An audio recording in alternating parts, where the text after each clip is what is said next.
start, since it's not very long, this hour, and some of you at least have to get away before 1 o'clock to get class. I'll try to be brief, as brief as possible in a long story. I got interested in Terezín, as Karen mentioned, through Zelo, who wrote a wonderful book, his last book before he died in a car accident. The book was called Austerlitz. You probably know about it, and those who don't know should know about it. There's a bookstore, I'm sure, not very far away from here.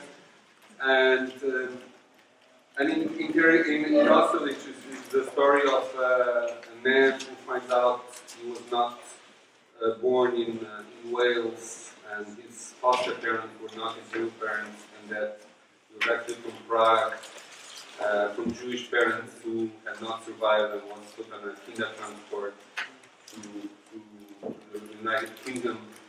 The book's about his search for identity. He was looking for his roots, looking for his name, because he actually grew up with a Welsh name, and only at school he finds out his real name is Austerlitz, a name that also has a lot of connections that I won't go into now. But basically he discovers that his mother, as most of the Czech Jews, was kept at Theresienstadt. I don't know how much you know about the camp. I'll try to just briefly explain to you that Terezín was a town built by the Austro-Hungarian Empire at the end of the late 18th century as a garrison town. So it is a town that is fortified with enclosed within walls and moats surrounded by water. So it was the perfect space for the Austrian army. Theresienstadt comes from Marie Therese, who was the emperor's mother. And the first and parallel to the garrison, which is a kind of stark fortress, was built a smaller fortress, also as a star, that was built originally as a prison.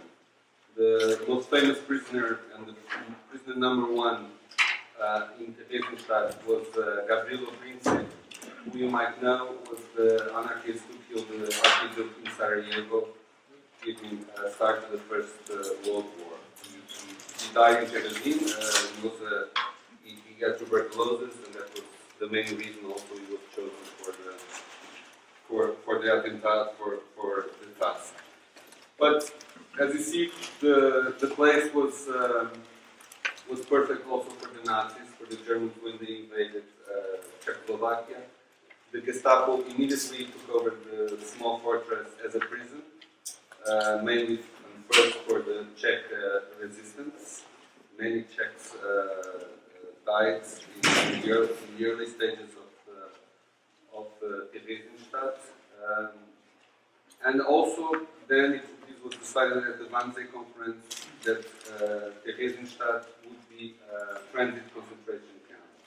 The Nazis, what makes it really interesting is that the Nazis never called it a concentration camp, they called it a ghetto. And this because the Jews were left by themselves, with the Jewish self-organization, with the Jewish mayor, with the Jewish elder council, and it was like a complete fake town where the Jewish population were not only left by themselves, but they were also left with the imagination that they would survive the war, and it was just a temporary stage in their lives. The first to be invited to come to Terezín were mainly Jewish couples from Berlin and Hamburg, who were the men originally had fought in the First World War for the Germans, obviously, and they were kind of invited. You give us your possession, your houses, and the state will take care of you in Theresienstadt. A kind of a social security, that was supposed to work very well. The Nazis profited, and I think they knew of that.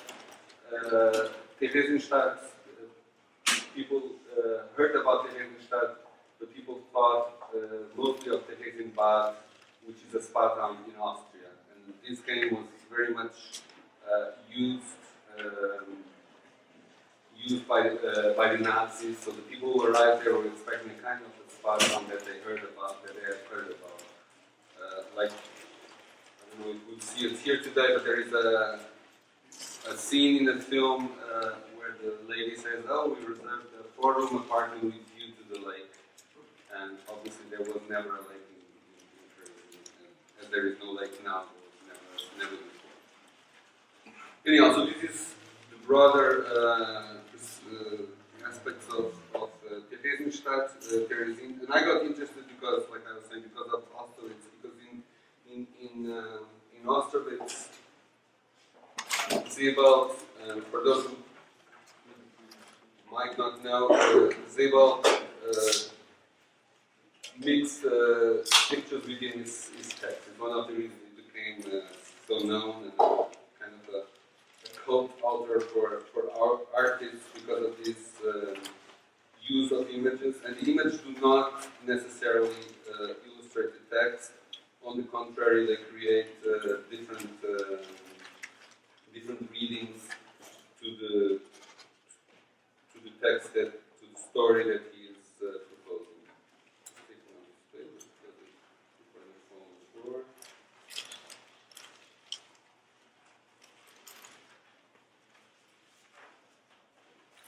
Anyhow, in Austerlitz, in Austerlitz, Sebald has this one picture that really intrigued me from the start, because it's a French picture, and like I said, he's not illustrating. So there was in Austerlitz there is no. It comes within the pages about Theresienstadt, but it doesn't say it is in Theresienstadt. So I was very much intrigued about this image. Not only because it is a metaphor for German organization, all these files in the cabinets, but I was also intrigued because it looked like a stage to me, it looked like a set. And that for many reasons. First, the empty tables, which is something that doesn't exist anymore. We don't have empty tables because we always have computers on it. So it's something really from a past world, from an analog world.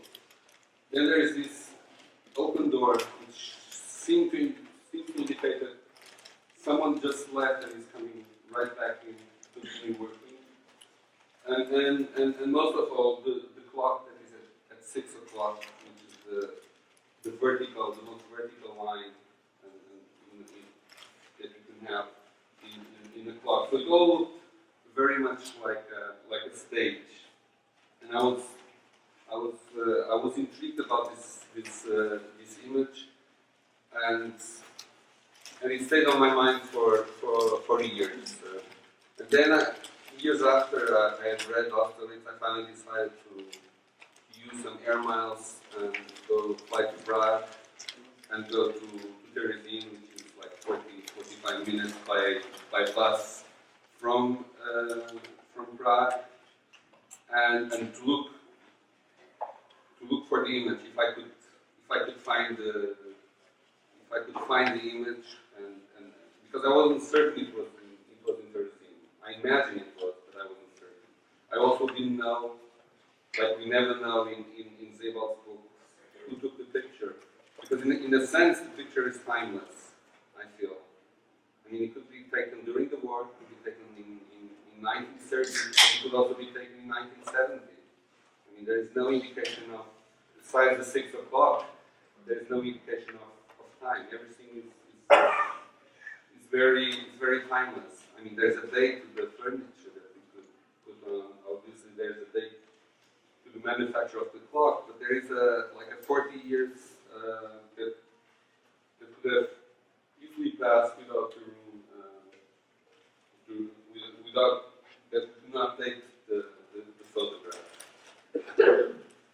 I went to Terezín, and like I said, there is the town. The town has between 2,400 inhabitants. Before the war, it had 3,000.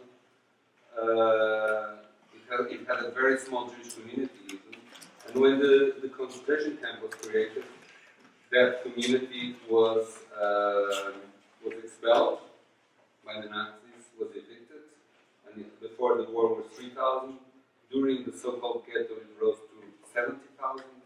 And now, like I said, it's back at 2,300. So you can imagine what is a space that normally houses 3,000 people suddenly having 60 to 70,000. And this with hunger, sickness, old age. So the Jewish administration had to create all the elements that make a city. It had to create police, because obviously, I mean, with 70,000 people, there are crimes, there is rape, and anything that the human being is capable. Also, maximized because of the starvation and the general conditions. It had to create a fire brigade. It had to create kind of schools for the children. But at the same time, this Jewish administration had also to fulfill the wishes of the Nazis. If the Nazis said we need a transport of 1,000 people next Tuesday at 7 in the morning, because the Jewish administration had to put the names on the list for this transport. And they knew where the people were going. So I went to Terezín, like I said, and I found a room and took my own picture from the same room. And I hadn't taken because I was unprepared, I hadn't taken the Zebal book, the author. So I had the picture in my mind, like I said, but I didn't have it in front of me. So when I then compared it, I noticed obviously changes. The tables had changed. From the two tables, it became only one, still empty, still no computer on it. But the door was still open in the same way, and the files had been organized to look more like a stage, more like my. And in fact, it is a stage because this is in a small fortress, and it's the part of Terezín that became museumized. Can you say that? It became the museum part. And the door is always open like this because there is a glass door that prevents visitors from entering the room. So in the end, I took the picture through the window, through the only window that exists, and by doing this, I had the same point of view as the photographer in the Zebal image. One thing I didn't notice then, and then again until I went back last year, it was on my mind for years. I didn't look for the clock, if the clock was still there. Now I know the clock is not there anymore.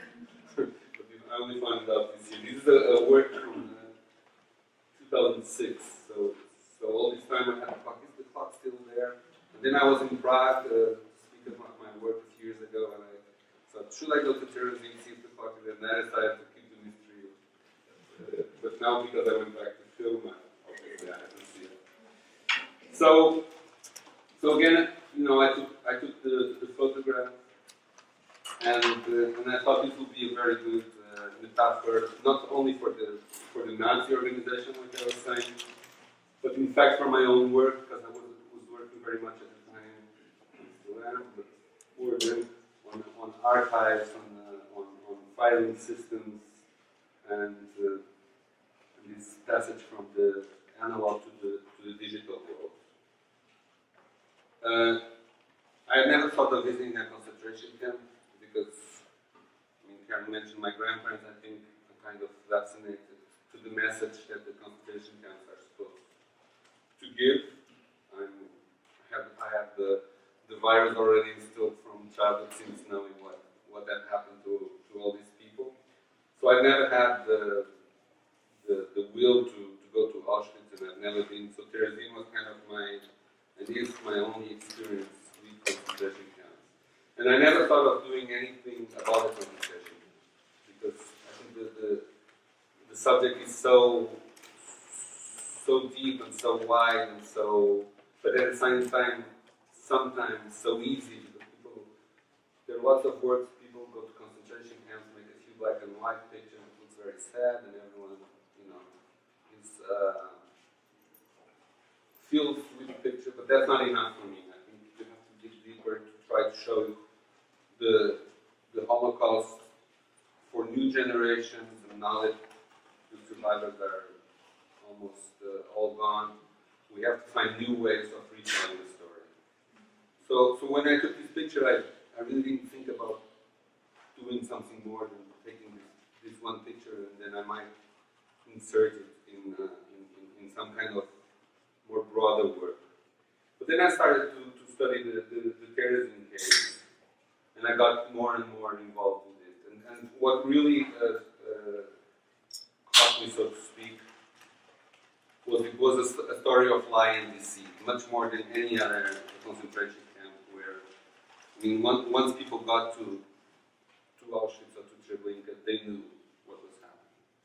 And in Terezín, some people stayed there for 4 years without knowing anything. And then I read, and again I'm trying to be brief, the story of the Red Cross visit. I don't know how much you know about that, but the Red Cross asked to visit concentration camps, and the Germans finally said you can come to Terezín, which was their main objective because of 500 Danish Jews that were kept there. The ones trying to visit was mainly the Danish Red Cross. So the visit was prepared for 6 months with an auction that they called the beautification of the city. Gardens were created. The city was emptied, obviously sending people further east to Auschwitz-Birkenau.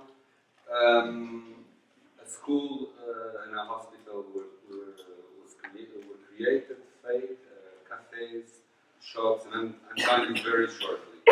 And finally the visit took place between 4 and 6 hours. They said between 4 and 6 hours in the town. And the report was very, very so positive that the International Red Cross stopped asking to visit other concentration camps, concluding that all the Germans were doing was to put the Jews in specific places, as that wasn't bad enough. So the visit was a real success for the Germans. And they were so happy with it that and like I said, this was what really fascinated me, that the Gestapo in Prague decided, and we have to look at the Nazi regime and the whole construction of the Nazi system. I know this is kind of dangerous, but still, as like a corporation today, where all the departments want to show better work, so to climb up in the hierarchy. So in this sense, the Gestapo in Prague had the wonderful idea of making a film. Because if they could fool the Red Cross, they imagined in the film, if they could fool in real life the Red Cross visiting, in images they could control much better, and they could fool many more people. The film was intended for Germany, to show in Germany that what was happening in case there were protests, and there were protests in Germany. We've hardly spoken about it. There were some protests, and around the world where possible. The film has also another intention, because Terezín, and I can mention that, was also created to arrest people that the Nazis couldn't kill right away, in the sense that if the Nazis will take a Jewish professor from a university in Germany, or a theater director, or a film, or an actor, or a composer, there was always a possibility that there would be some protests, or that this person, because he was a well-known person, had some contact, even if he was Jewish, within the Nazi system. So if someone was sent to Auschwitz, his chances of surviving the first 2 weeks were very, very thin. So the Nazis created Terezín also long as they might be needed to be alive, and only then they would be put on the list to count. So the film that was done also has close-up of people, of faces that were known, and that the Germans wanted to show these people are well and alive. So the film was prepared by the Gestapo. Kurt Geron, who was a prisoner himself, he was a famous cabaretist. He was a very good friend of Bertolt Brecht. He's the first voice that sings Mackie Messer, for example. And you can see him as well in The Blue Angel with Marlene Dietrich. He's the owner of the cabaret where Marlene Dietrich sings. So he was an actor, and he was commissioned to be the film director. While the film crew, the technicians, and the camera came from Prague, there were a Prague film company, and they were hired, of course. Kurt Geron never saw the film. After the film was shot, while it was being edited, he was sent off to Auschwitz, where he died, where he was killed, as most of the people had participated in the film. But there is a script, a kind of that survived, a kind of image, scene per scene. So we know what the film was meant to be, and there are 21 minutes that excerpt a rest of the film that was found, and a part is now in Washington, and a part in Israel.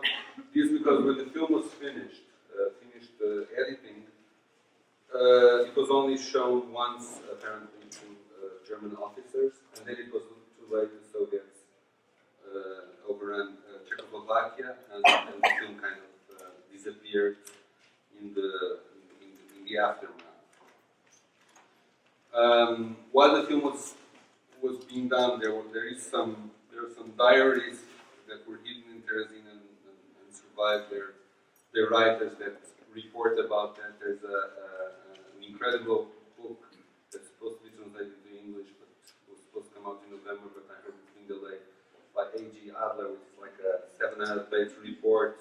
He was an inmate on Terezín, and it's really like it's an amazing book in the sense that he gives a full description of everything that was happening, including the film and how the film was made, and how this lie was created from all the deceit, and I'm not going too much into it, but just from the Theresienstadt deceit, then we go over to a film that is supposed to deceive more and more people. I mean, it's an incredible story, and if we see the film today, and you can find it on YouTube, these parts that are still that exist, you can find there's two things. The film is still used by right-wing neo-Nazis, deniers, saying if this was a concentration camp, it cannot have been that bad. So it's still used for its original function as a propaganda tool for Nazis. And if you see the film without any commentary, without knowing exactly what it is, ironically, it was like a kibbutz in Israel in the 60s, or a Club Med holiday. People are working together, they are smiling, they are reading together, they are playing chess. There's this kind of socialist, let's say, a group activity in the film that comes through of a kind of paradise.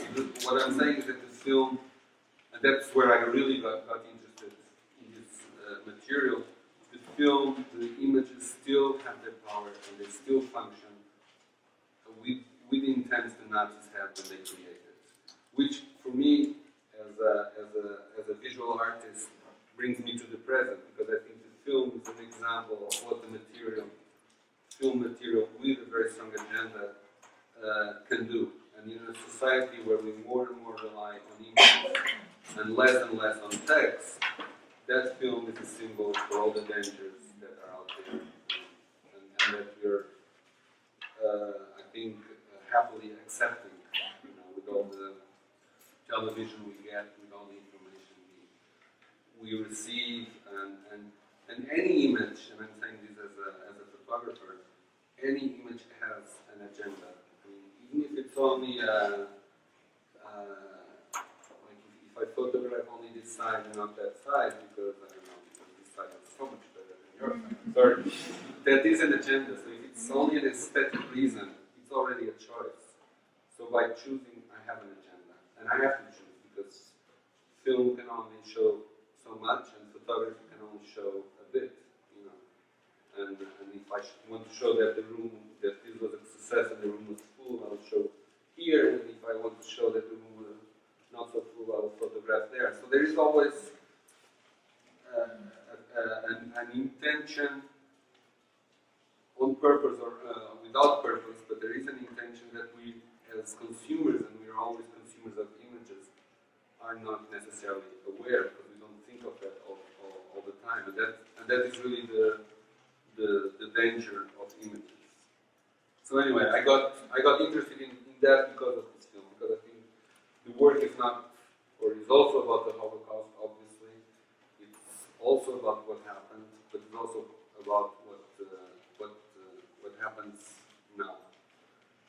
And first in 2000, so I ended up doing all this project, this book, which, I mean, I can give it around if you want, which colors material from the original Terezín story, from postcards that they could send, and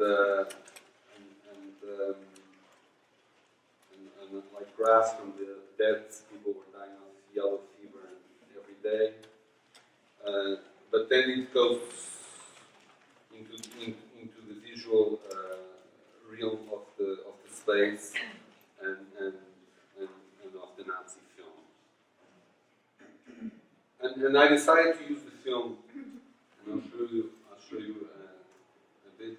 I decided to use the Nazi film in the video work, but I really didn't want it to be as the Nazis wanted. I'm not able to see it here, but we tried.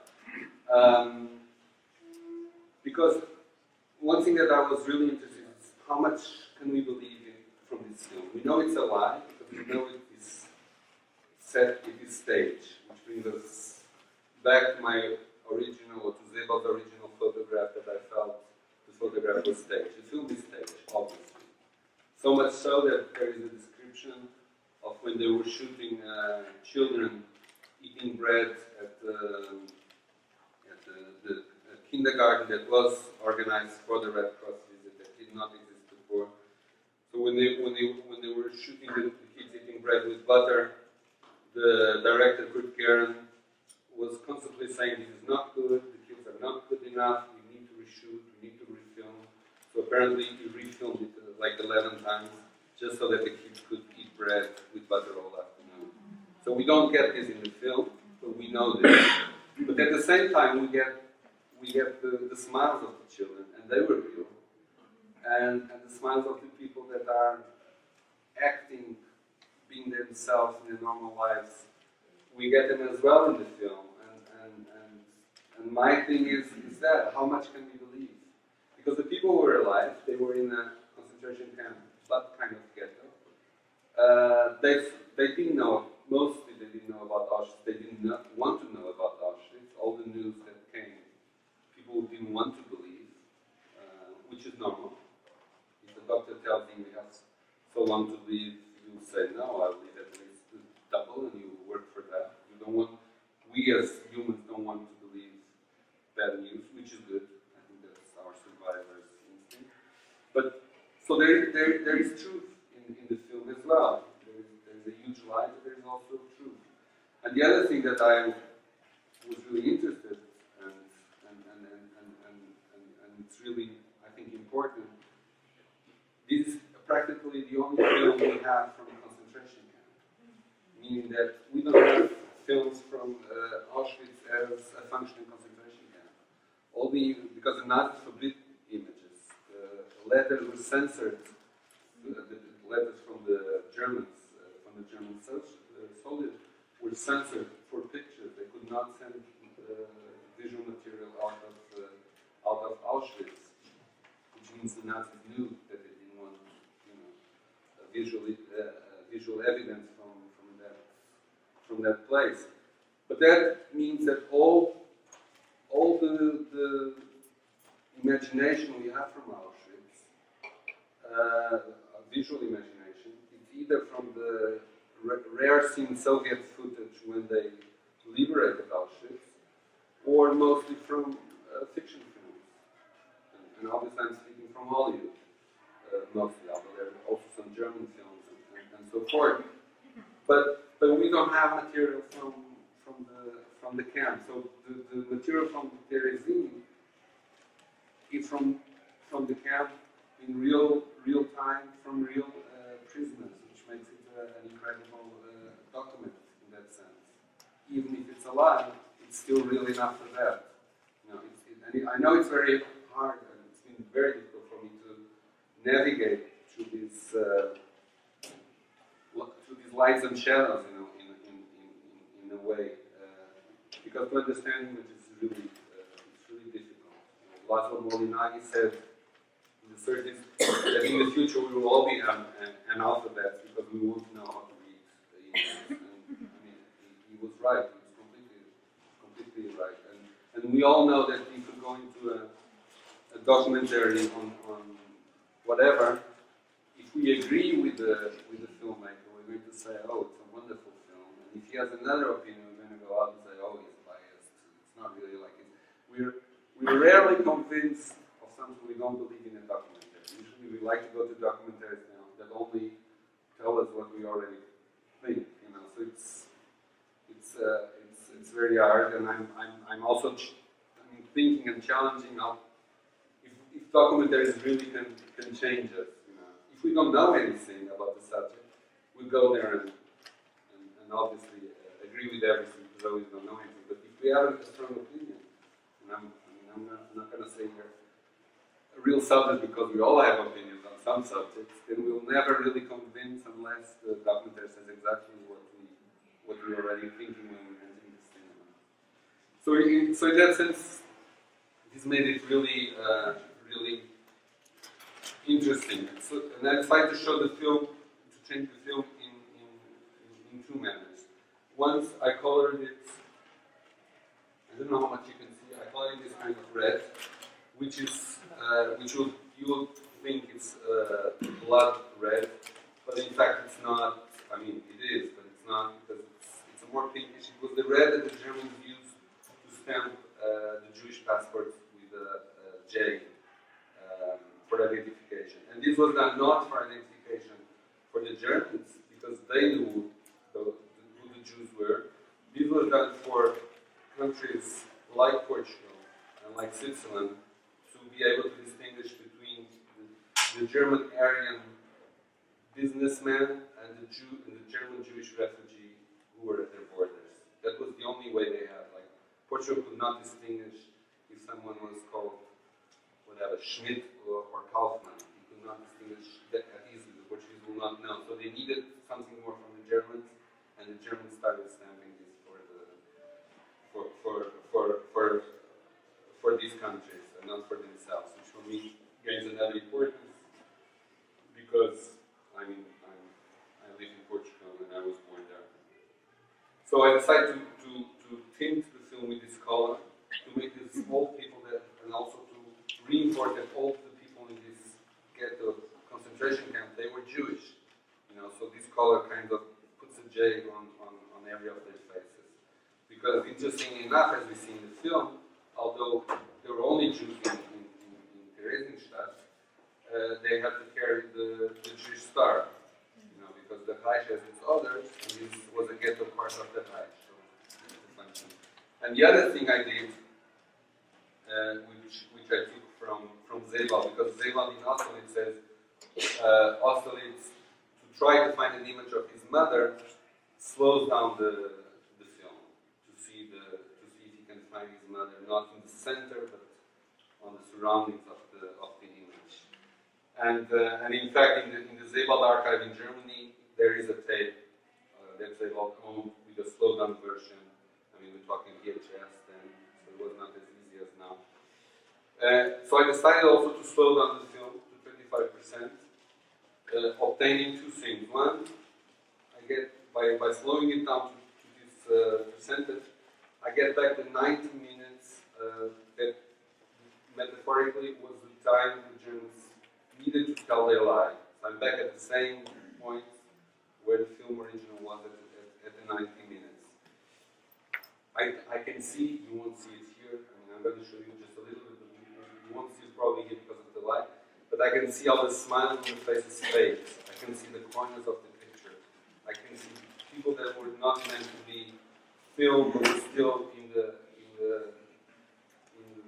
angle of the image, so they kind of walk. And I get one very strange thing that I will show you, that is the original voice, because it was built up as a normal documentary and there is some voiceover, becomes the voice of a demon, of the master, of God, whatever, because it becomes really strange. And I'll show you a bit and you understand that. The film was originally called, like a documentary on the city, Theresienstadt, but it was immediately, and that's how the film is known, dubbed by someone in the camp, a prisoner. At the same time it was being shot, the Führer of the Jews city. The Führer schenkt den Juden eine Stadt, and that's how the film became known, although the original name is Theresienstadt. I'll just show you a bit at the beginning, and then I'll move over just a bit. And tell me if you can't see anything. Try to put it like here.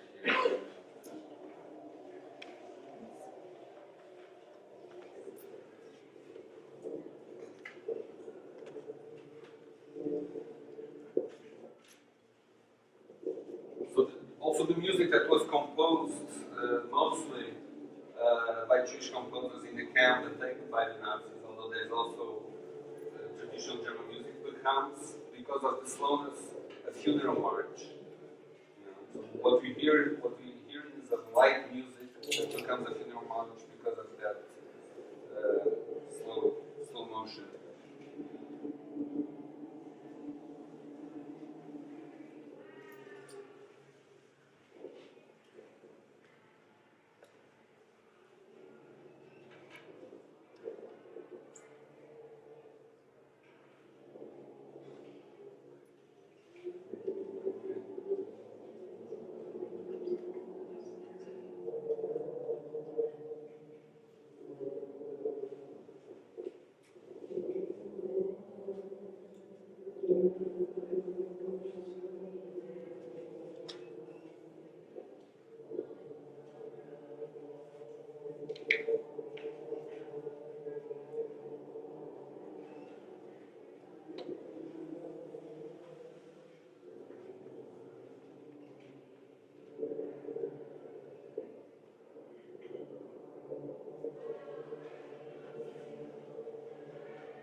Can you see the faces? So the film starts with these people seeing a performance, musical performance. But for me, the film begins with people watching their own death, in fact, because all these people will be dead very soon after. And also with this slowness, we get all the scratches in the film, all the fading of the film colors. And in Portuguese and in other languages, film is película, which comes from skin. So at the same time, we're seeing the fading of the people's faces and those skins. I'm going to show you the voice.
so You have 5 minutes.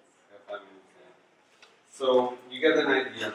And I'm just going to talk briefly about the other film that you'll see. I'm not showing it today. I think it's better to show it to get you interested to come. When is it? Thursday. I mean, the film, which one? As in, Yeah, on Thursday. I'm just going to pass these out. Here's information.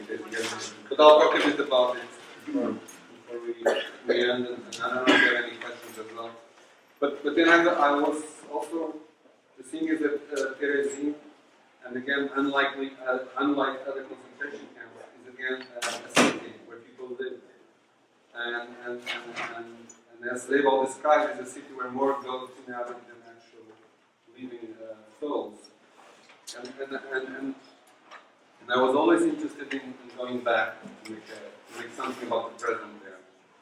But I didn't want to go back and ask people, how do you feel to live in such a place? Because I would not, I live in Lisbon. If I would cross the squares and think what happened in Lisbon, how many people were killed on those squares in the Inquisition?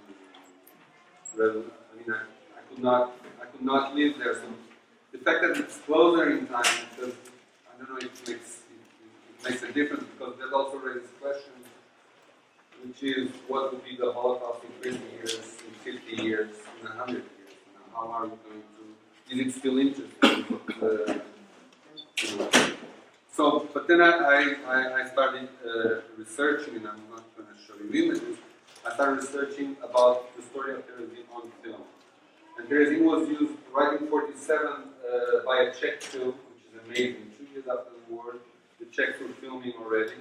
And they did a film called The Distant Journey in English, in Terezín, about a fiction film. I'm not documentary, but only about fiction film.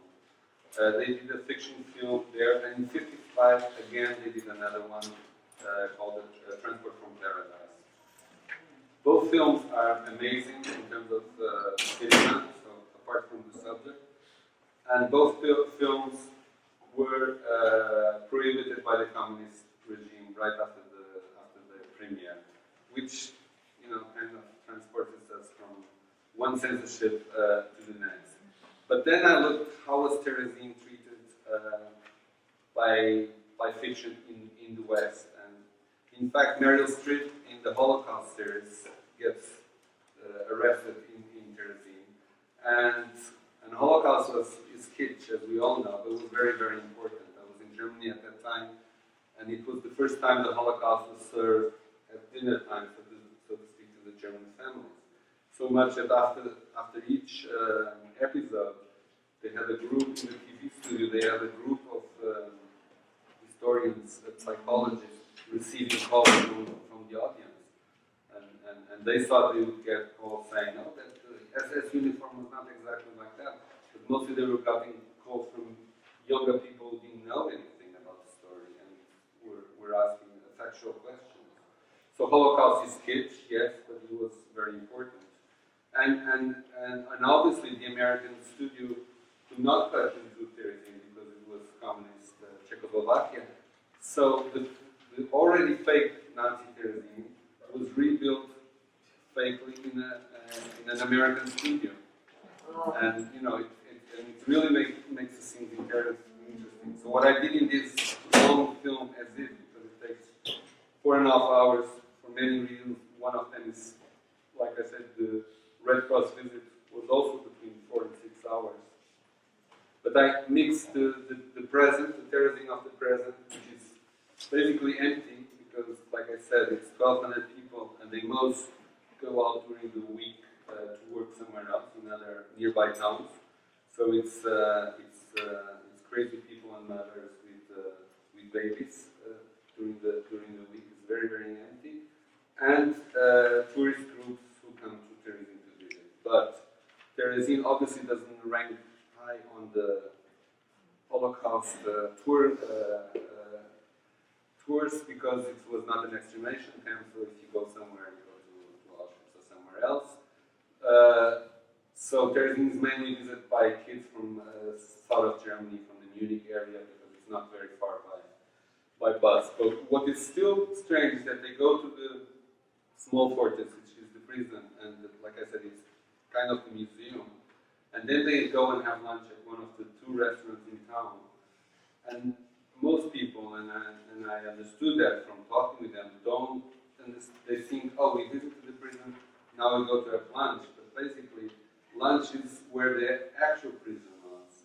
Because in the small fortress, people were arrested were in prison for a reason, a wrong reason, most probably, most definitely, because they were arrested because they were, Czechs, insurgents against the Nazis, then Jews who had committed some kind of crime in the bigger fortress. So they were arrested in the small fortress unjustly, but they had a reason for it. In the bigger fortress, people were just arrested because they were Jews. So and this is very hard to understand for people who visit Terezín. So in the midst, we have these tourists who think, poof, we visit the fortress, now we can have lunch. And they're actually eating somewhere where, I mean, just to finish, when I was filming the other film, as if, there are only, like I said, there are only 2 restaurants. So we ended up eating every day almost at a small pizzeria. And one day the guy came over, said, I'm seeing you taking pictures of town. I know you're interested, so I'm going to show you something. I introduced to the attic. And in the attic, he had some drawings on the wall made by people who had lived there during, as it was a concentration camp, some small paintings done for children and things like that. So Terezín is all a museum in a kind of way, but it's interesting because it's not a museum, and it also raises the question what to do with the concentration camps. Should the concentration camps be museums or not? Again, because Auschwitz, what we see now in Auschwitz is only a very small percentage from what the camp was. It's like 10% from the area, because the land was taken over at the end of the war by the original owners and then by the communist government. The wood from the barracks was burned for eating, so the barracks are all fake. And the wire that you see on the post is not, I mean, it's obviously not 60-year-olds. Every 3 years or so, they put wire for a few months under the rain and under the snow, so it looks vintage, and then they put it back there. You raise a question. I don't have the answer, but I raise a question. So I don't know if any one of you wants to say something, or we'll just wrap it up. Okay. Thank you. It's hard to laugh in some ways. Yeah, no. This topic, but so we have time for questions, or People who can stay could certainly ask a few questions. go ahead. Give us a very long, detailed context of this particular footage. When you show it, is it seen on its own, or are you there to introduce it like you did today? Well, it comes when it's shown in a museum context. I always put the book there, so people can browse the book and understand the context. I can't be there every time.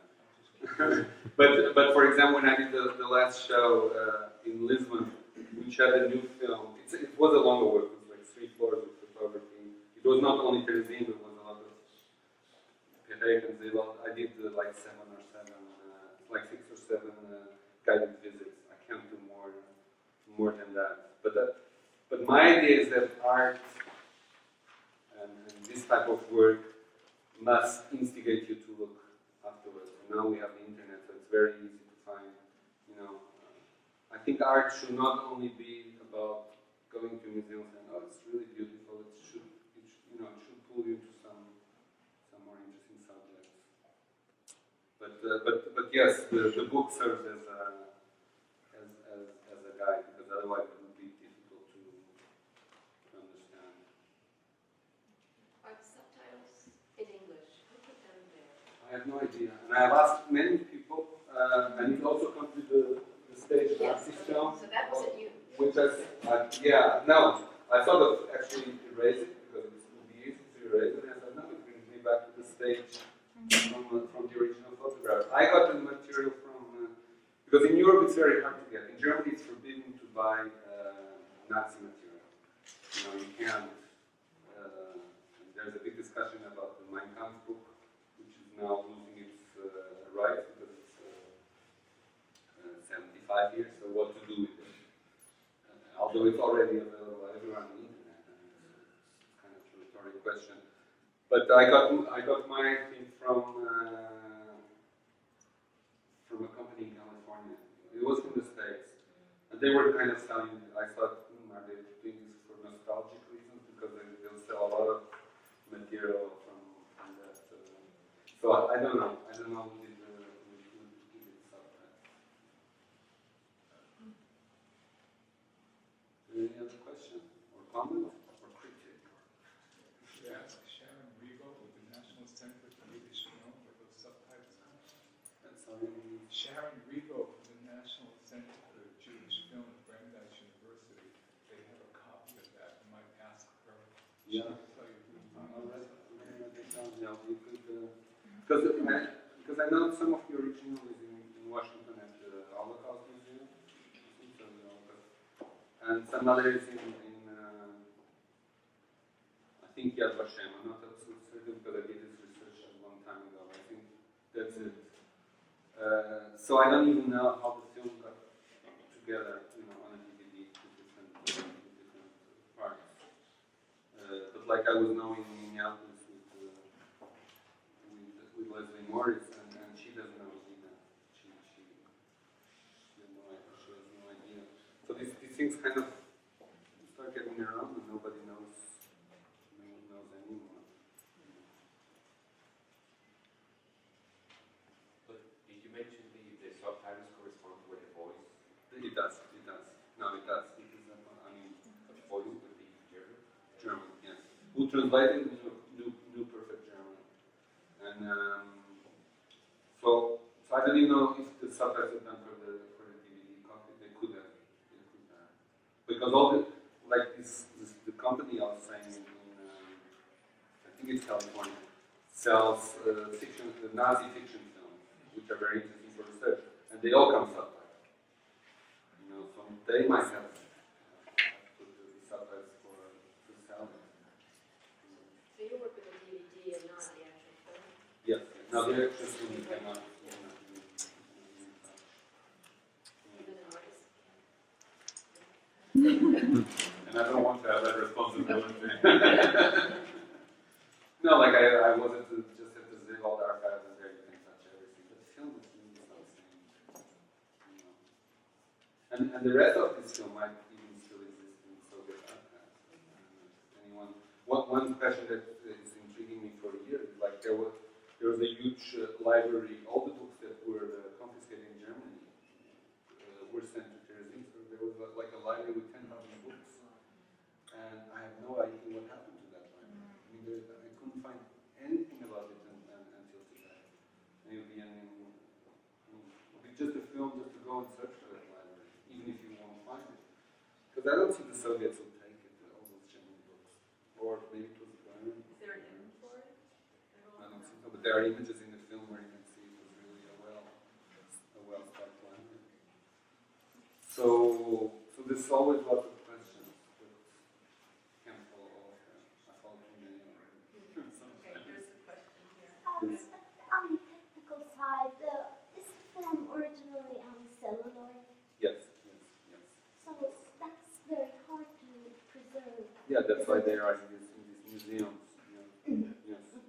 And I don't even know the exact story how it was. I think it was found.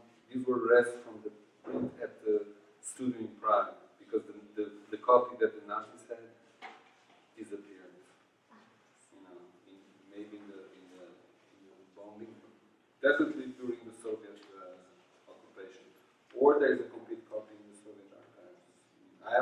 I don't do that kind of research. I leave that to historians. It could be under a certain like when I did the film I'm showing today, Understand Skies, I went to research at the Cinematheque Archive in Lisbon for film from that period. And there were 5 tins labeled film text, not even text, but text. And nobody really knew what they were. And I used it in the film, you'll see it if you come. And it's wonderful material. And I found out it was shot, what was his name? I don't remember his name, but the guy who worked with Fritz Lang in Metropolis and then he went on to win an Oscar in the States with the Paul Newman, with the player. The Hustler. He did the cinematography for that. And he was in Lisbon during the war, and that material stayed there at the archive, and nobody really knew it. It's incredible material. So these things happen. You know, it can well be that the film exists somewhere still in its entirety. I don't think the old Soviets and the Russian archives have been really researched by Western historians. Let me just comment the possibility on that. They built a huge Jewish museum in Moscow. And the person who would know is Benjamin Nathans, who was the advisor, who's at the University of Pennsylvania in the history department. He might know. He's been involved in everything. And if the Russians took it, which the Russians took everything, he might know. Are you writing it out? Great. Right. Great. Because another, and Zebal doesn't go into that, I think maybe on purpose, but Adler, the one who wrote the book on terrorism, was involved. While the Germans were destroying the Jewish communities in Czech, obliterating, might be a better word, the Jewish communities in Czechoslovakia, they were building a museum in Prague with Jewish artifacts. At the same time, they already creating this idea of a destroyed civilization, or not civilization, but a destroyed native people, which I think is very interesting. You destroy at the same time that you create its memory. You know? But all these stories are so. That's why I think when we speak about the Holocaust, I mean, at least for me, when I work around the Holocaust, it's not about the past. I think the Holocaust is so large as an event that has all possible stories of humankind in it. And I'm thinking of, and I think when I do this, I'm also talking about, like I said, around the images, but also politically and so about other subjects, about other minorities, about racism. I'm talking about anti-Semitism, but anti-Semitism is racism as well. About gay rights, whatsoever about minorities. I think the work, I feel more confident working on something. I have a past, a common past to deal with. I mean, I will not feel comfortable working on racism since I'm not black, I'm not gay, and so forth. But I do think this touches everything, because it's all about the same thing. The difference between destroying people or treating them badly and so is huge, but it's not that big. I mean, it's just one more step when you stop considering people as normal people, as you and me. So it's huge in its results and all this construction of killing, of the factory of killing. But in the beginning, I mean, the Nazi regime didn't start out in 1933 to go on the street and kill all the Jews or the Gypsies. It built up. Slowly, and I don't even think they knew it at the beginning that they were going to do it. But I mean, I leave that to historians. Thank you. Thank you.